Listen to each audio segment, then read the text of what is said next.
Welcome to Coaches Weekly. I'm CJ Sellner, here with head coach Phil Kopinski of the track team. Coach, it was a down week for training, but the numbers are still there. 15 athletes doing very well, setting PRs, and including some of them in multiple events this week. Yeah, we came off our recovery week, and I was talking to Jim earlier in my office, and I said I kind of went into this meet thinking, well, let's dip the toe a little bit. I didn't have too high expectations. But then to walk away with Chelsea Wilson breaking her school record in the 60 and then breaking it again a little while later, and then over 15 athletes setting personal bests and some in 2 or 3 different events. Yeah, it made for an enjoyable bus ride home. It was better than what my expectations were.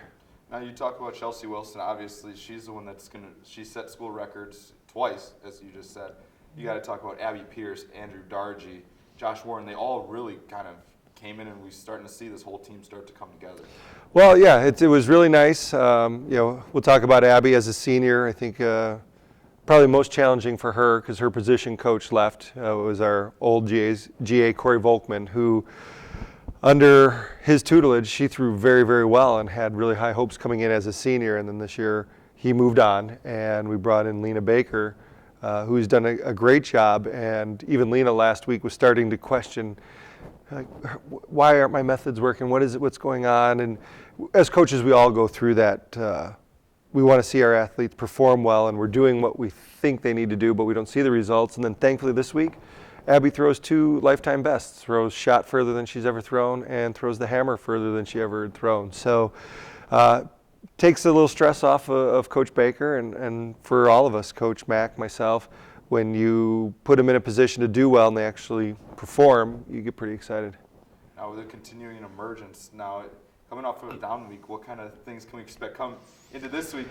I always bug you about this, but it's kind of that adjustment, because you come off the rest week and you perform so well.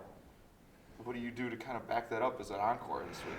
Well, all we do is we continue to stick with the training program. You know, we have our 4-week cycles that we run into, and this is week 2 of that second cycle. And we just try to put the athletes in the best position to do well. And as long as they don't feel stress or anxiety from us, and the training isn't too stressful, in a negative stress kind of way, you hope you put them out there with the tools to perform well and see what happens. And this weekend, the competition will definitely be there. It's the largest meet that we will participate in with the highest quality talent.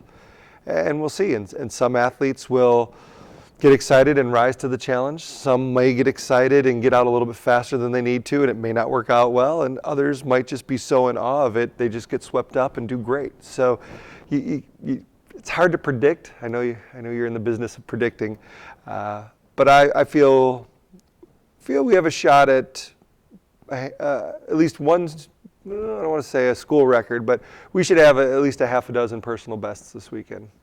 And you show it because we've talked about the physiology and everything that you've studied, and it's way over my head, and I won't ever fully understand exactly what you guys do. But being an impatient person myself, how do you continue as a coach to be like, you see that they're getting right there, and you're just like, maybe if I just tweak this a little bit and try something just a little bit different, or just not allowing the athlete to kind of jump and try to do too much? Because we've talked about it before, but when you see so many numbers like this that are kind of just popping out at you. The great thing about it as an X-distance runner, understanding delayed gratification. If you want the success this week, you're missing it, because ideally you put together programs that are anywhere from 16 to 20 weeks long, and you like to see the improvement, but you have to be patient. Delayed gratification is the key to success in life, key to success in athletics, marriage, raising your children. So if you understand that it's a marathon and not a sprint, even for sprinters, you're going to end up stressing a lot, but you understand you have to stay the course. You just got to stay the course, not get excited. I think one of the biggest mistakes coaches make is your athletes are improving. Well, I got to keep improving, so I got to change something. Why? Keep doing what you're doing until they hit a plateau. I'm giving away free coaching advice to the rest of the conference here, but so many people want to over dabble. If you have the best lasagna recipe And everybody says it's the best lasagna recipe. Why change it? Keep doing what you're doing, and over time you'll still have the best lasagna. And we have all the makings of a great lasagna here. Now that we got Chef Kopinski in the building, it's you guys have a lot of multiple sport athletes, and obviously you're going to get a couple back here with the winding down of basketball season. And you talk about that delayed gratification. It's a lot. You guys have a lot different than a lot of sports. I mean, basketball, you get your gratification game one and you get a win, and otherwise you get no gratification and you lose. So how do you adjust? Because with those multiple sport athletes, to kind of get them in that right mindset that this is going to be a marathon, not a sprint from week to week. Well, and you could take basketball one step further. I mean, there's instant gratification every 24 seconds. You know, you have to get a shot up. Either you're a hero or a GOAT every 24 seconds. You get into something like track and field, and you put in 15 hours, 20 hours worth of work to run the 60-meter dash that takes 8 seconds. You can't. You just have to really work with the athletes to understand that it's just a process. And if you do not put in the work, you will not see the rewards.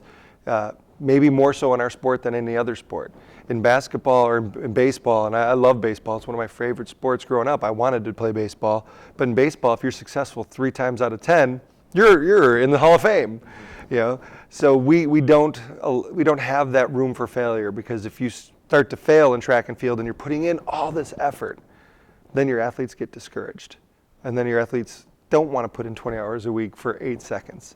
So it's a delicate balance of trying to keep multi-sport athletes in line. And one of the best things as a coach we can do, when you're coming off a basketball season, you're in basketball shape, you have to give us 2 to 3 weeks just to get you in track shape.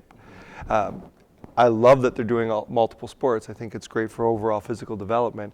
But now they have to change their mindset. And usually we can keep them patient, and they understand that there's a change there. You know, Concordia Cougar athletes are, if not anything, intelligent enough to know that there are differences within that. And they don't expect to be great day one. They're willing to put in the work. So I'm looking forward to getting our few athletes back from the basketball season.